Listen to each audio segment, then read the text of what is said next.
चंद्रपुर महानगर पालिका 2026 के आम चुनाव के मद्देनजर भारतीय जनता पार्टी महानगर शहर में विभिन्न प्रचार सभाओं और जनसंपर्क कार्यक्रमों का आयोजन कर रही है।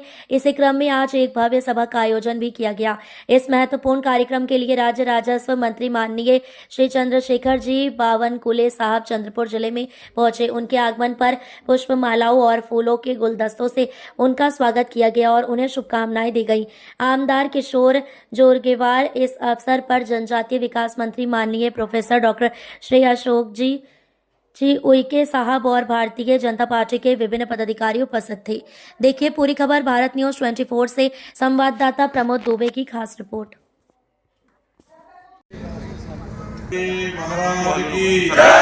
महामानव डॉक्टर बाबा साहेब आंबेडकर की जय। जय श्री राम। जय श्री राम। हर हर महादेव। हर हर महादेव। व्यासपीठावर उपस्थित भारतीय जनता पक्षाचे नेते आणि या जिल्ह्याचे पालकमंत्री अशोकरावजी उईके, महाराष्ट्राच्या विधानमंडळातील लोकप्रिय जनप्रिय आणि विकासाचा संकल्प करणारे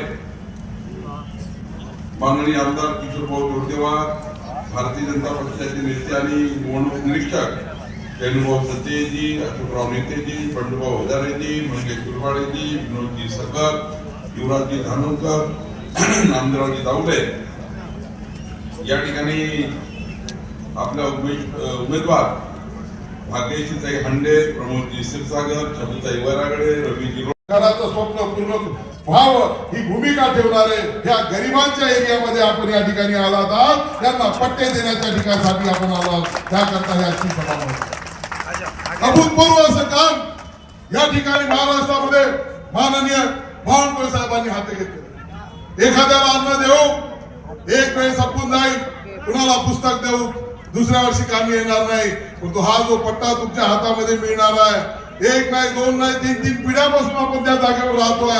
आपल्या मनामध्ये कायम धाकधूक असते की कधीतरी सरकारचा निर्णय येईल, आपली जागा कोणी बळवून घेईल, आपली जागा मिळणार नाही।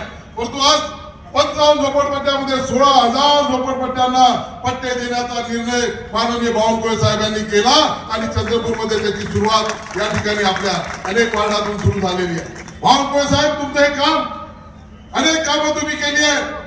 तुम्ही जेव्हा ऊर्जा मंत्री होता त्यावेळेस अनेक क्रांतिकारक निर्णय घेतलेला आहे। एलिफंटा समुद्रातून तुम्ही इलेक्ट्रिकची पाईपलाईन टाकली आहे।